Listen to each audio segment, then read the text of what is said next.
Why 95% of retail traders lose money after they become profitable? Well, there are many reasons why, but I wrote 10 most common reasons because I think personally every single trader goes through them and has these kind of problems. Even I did 10 years ago when I started to trade. So number one, they increase risk too fast. One bad trade can erase weeks of profits.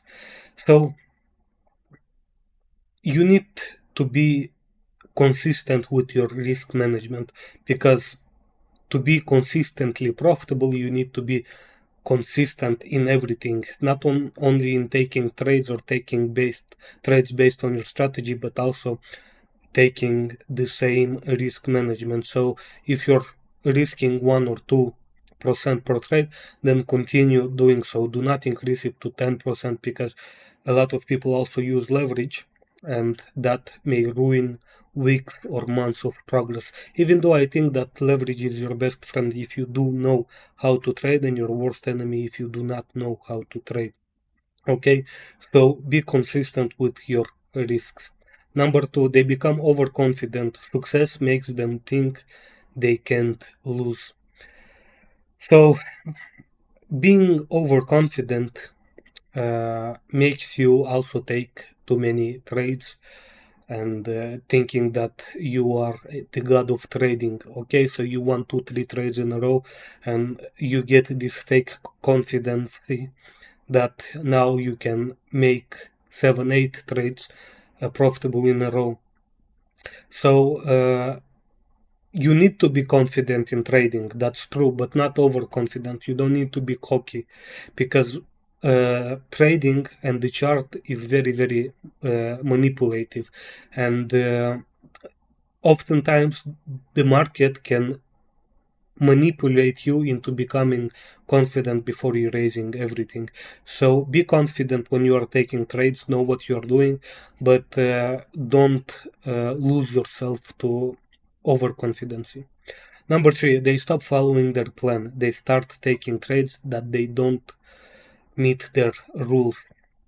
So this is also very common. People stop following their plans, or maybe they forget something. They do it not every time. They do it on purpose. That's why you need to have a trading journal, and every single day when you are opening the chart, you need to see to read your rules out loud and understand that okay, if I'm gonna take trades, I'm not gonna break my rules. Okay, so every time follow your trading plan. Number four, they overtrade. They take too many trades trying to make more money. By trying to make more money, you need to understand that you can only take what the market is willing to give you. So if the market is willing to give you only 100 pips or 2% today, then you cannot make 4% or 200 pips. So do not overtrade. Okay, you need to understand the market, you need to understand your strategy and know when to enter a trade and when not to enter a trade. Number five, they revenge trade. They try to recover losses quickly after a bad trade. So revenge trading, it's actually the most common one that I know. Revenge trading and probably fear of missing out. Okay, so you need to understand that you are not stronger than the market. You cannot beat the market. Okay, just like I said previously, you need to take what the market is willing to give you, but no ego. You have to detach from your ego.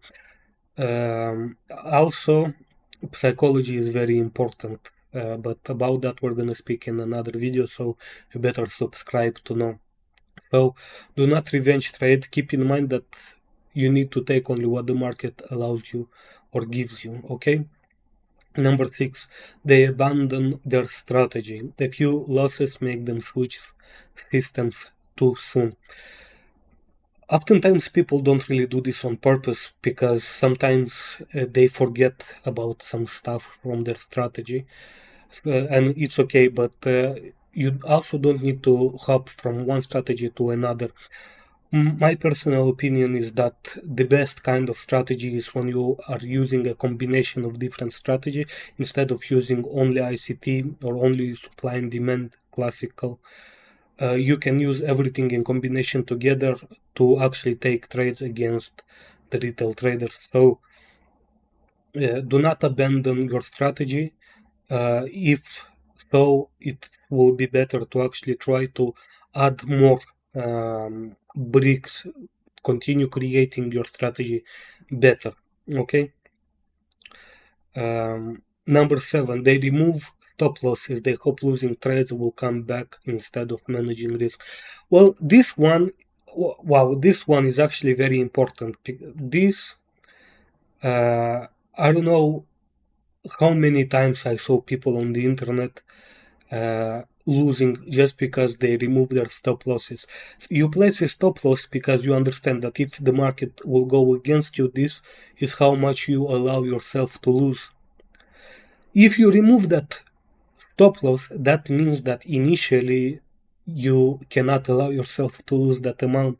That's why you remove them, because you hope that the market will reverse. But this is probably the number one reason why you will wipe your account. So you can trade without a take profit. I do this often because, especially when I'm day trading or scalping, I'm just exiting the market, the trade, when I feel that the market is gonna create a move against me. But I always place a stop loss no matter what. Okay, number 8. They let emotions control decisions. Fear and greed replace discipline. That's why I said when you are entering the market, you cannot fight it. You are not stronger than the market. As a matter of fact, you need to become its friend. So detach from your ego, meditate, listen to some audiobooks or podcasts while you are analyzing the market. No ego. And really, emotions is something that will probably hurt you in most things that you are doing, not only in trading. Okay, so you need to be emotionless in trading, because if you're emotionless, the market cannot manipulate you, because the market can only manipulate you if you have emotions. Okay. Number 9, they focus on profits instead of consistency. They chase big wins rather than steady growth. If you are using a 3 to 1 risk to reward ratio, then you can allow yourself to lose 7 out of 10 trades and return every single loss plus make profit on 3 trades. That's the minimum on 3 to 1. So that's why you need consistency instead of using leverage to flip your account. Wall Street doesn't flip their account. It's only Miami or Dubai traders that are trying to flip their account, okay? So chase consistency because it will return you big time. And number 10, they stop learning and improving. Early success makes them think they already know everything.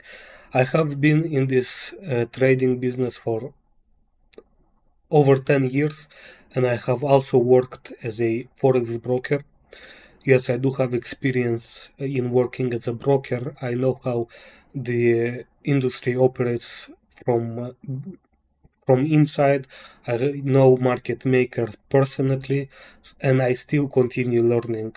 You always need to develop, become stronger, because there was time that patterns worked. Now they don't work. Supply and demand works. Tomorrow maybe supply and demand won't work. Something else will work. So always continue educating yourself on this matter. Anyway, that's it for this video. If you like this video, subscribe, and keep in mind I have a Discord community both for beginners and also more professional traders. So the link will be in the comments. Bye bye.